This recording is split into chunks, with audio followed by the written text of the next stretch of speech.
Alors que le conflit au Moyen-Orient se poursuit, le président américain Donald Trump affirme que l'Iran supplierait ses adversaires pour parvenir à un accord. S'exprimant ce jeudi à l'ouverture d'une réunion du Conseil des ministres, le président a déclaré vouloir remettre les pendules à l'heure. 26 days in, we're really a lot ahead of schedule. The Iranian regime is now admitting to itself that they have been decisively defeated. They're saying to people, this is a disaster. They know it. That's why they're talking to us. They wouldn't talk otherwise. And they'll tell you, we're not negotiating. We will not negotiate. Of course they're negotiating. They've been obliterated. Who wouldn't negotiate? They are begging to make a deal. L'envoyé spécial des États-Unis au Moyen-Orient, Steve Witkoff, évoque des signes forts indiquant que l'Iran pourrait conclure un accord de paix. Les responsables iraniens continuent pourtant de nier fermement ces allégations. Donald Trump a également critiqué une nouvelle fois ses alliés de l'OTAN qui n'ont pas soutenu sa proposition de former une coalition internationale pour sécuriser le détroit d'Ormuz. Nobody's a match for the United States, but they're not a match for the United States. It's small potatoes. That's why I'm so disappointed in NATO, because this was a test for NATO. This was a test. You can help us. You don't have to, but if you don't have, if you don't do that, we're going to remember. Just remember this in a number of months from now. Remember my statements. Depuis le début de ce conflit, le 28 février dernier, les États-Unis ont défini un ensemble d'objectifs de guerre à atteindre. Parmi eux figure la destruction des programmes nucléaires iraniens, la fin du soutien apporté par Téhéran aux groupes armés de la région et enfin les efforts visant à renverser le régime des mollahs. Si l'offensive américano-israélienne a porté un coup dur aux autorités iraniennes, le pays continue de tirer des missiles et refuse de s'avouer vaincu. Les guerres en Iran et en Ukraine seraient étroitement liées en raison de l'intervention de la Russie. C'est ce qu'affirme la chef de la diplomatie européenne, Kaja Kallas, qui appelle les États-Unis à intensifier la pression économique sur le Kremlin, qui, selon elle, tire profit de la hausse des prix du pétrole provoquée par la situation au Moyen-Orient. We see that Russia is helping Iran with intelligence to target Americans, to kill Americans, and Russia is also supporting Iran now with the drones so that they can attack neighboring countries and also US military bases. So these wars are very much interlinked. So if America wants the war in the Middle East to stop, Iran to stop attacking them, they should also put the pressure on Russia so that they are not able to help them in this. La chef de la diplomatie européenne a confirmé la position de l'UE qui se dit prête à rejoindre la coalition visant à sécuriser le détroit d'Ormuz lorsqu'un cessez-le-feu sera officialisé.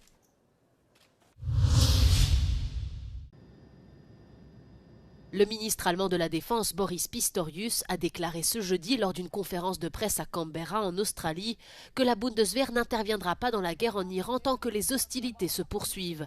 Il a toutefois précisé que les troupes allemandes pourraient être déployées dans le cadre d'une mission de paix pour sécuriser le détroit d'Ormuz une fois qu'un cessez-le-feu aura été conclu. Cette visite en Australie marque un renforcement significatif des liens de défense entre Berlin et Canberra. Plus tôt cette semaine, les deux pays ont convenu de simplifier le déploiement de troupes et de collaborer à un nouveau système d'alerte spatiale conçu pour détecter les menaces pesant sur les réseaux satellitaires mondiaux de la part de puissances telles que la Russie ou la Chine. L'Australie prévoit également d'intégrer des missiles de fabrication allemande dans ses propres chaînes de production, alors que les ressources militaires mondiales sont mises à rude épreuve par les conflits en Ukraine et au Moyen-Orient. Boris Pistorius a déclaré que cette initiative s'inscrit dans une stratégie plus large visant à diversifier les partenariats en matière de sécurité et à réduire les dépendances unilatérales, alors que l'Allemagne continue d'accroître sa présence militaire dans la région Indo-Pacifique. La guerre au Moyen-Orient dure désormais depuis un mois.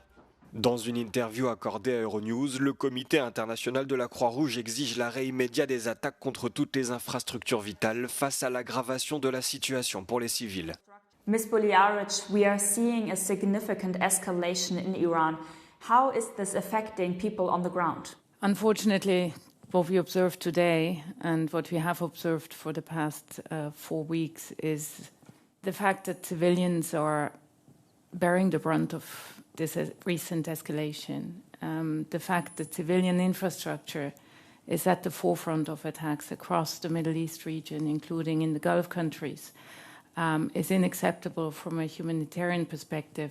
Are you seeing indications that humanitarian law is being violated, and if so, in what ways? Deliberate, indiscriminate attacks on essential services can constitute a serious breach of international humanitarian law because they affect people that are protected under these laws. And they create an environment where nowhere is safe anymore. You can come under pressure because you're directly targeted, because your house is destroyed, but you will equally come under pressure and be required to flee if there's no access to drinking water anymore, or if you have no electricity anymore to ensure access to health and other services that you need for survival. We are seeing strikes on civilian infrastructure, such as energy facilities. What does that mean for the country's ability to recover in the long term?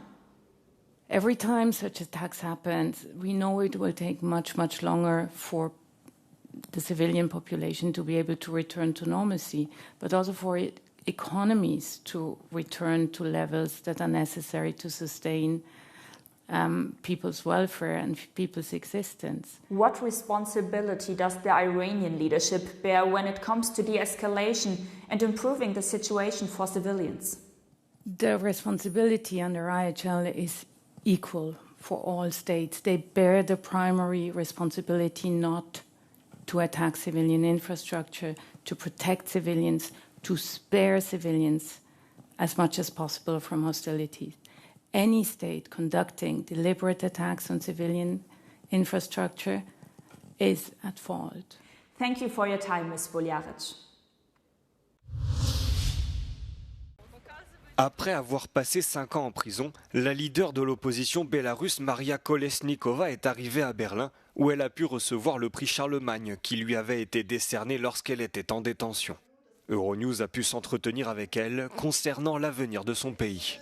Welche Entwicklungen machen Ihnen Hoffnung in Belarus und welche machen Ihnen Sorgen? Wenn man denkt und spricht über Zukunft, es gibt große Sorgen, so dass Belarus kann ihre Souveränität verloren und es ist ganz nah eigentlich, weil ökonomisch wir sind nicht mehr so unabhängig als früher.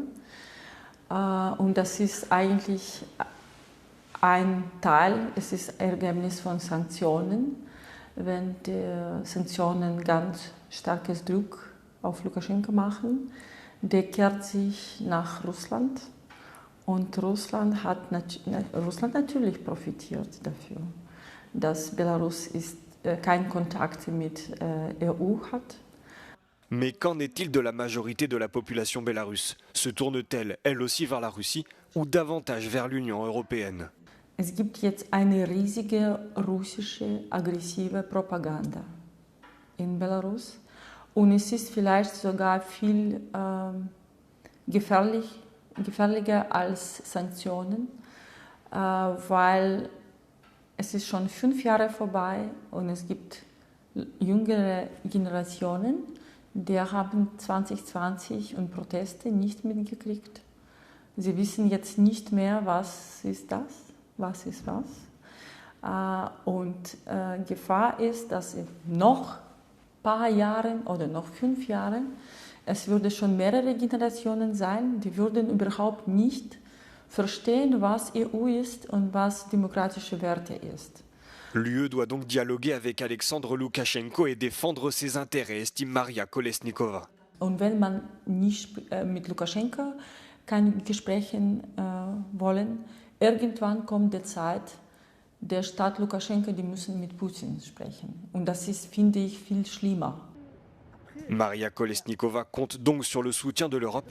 Elle espère que l'engagement et la solidarité renforceront à long terme la voie vers plus de démocratie et d'indépendance au Bélarus.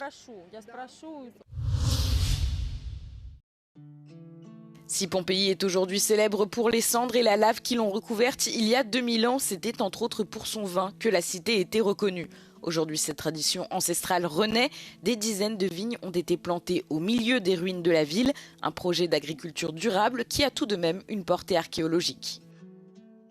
In Pompeii, 2000 years ago, there were vineyards, and today there are again vineyards where we cultivate wine, and this helps us to lower the costs for maintenance, but it's also, I think, a fantastic opportunity to let people know about the history of Pompeii, which is in large part the history of agriculture and of the countryside and of the balance between human communities and environment.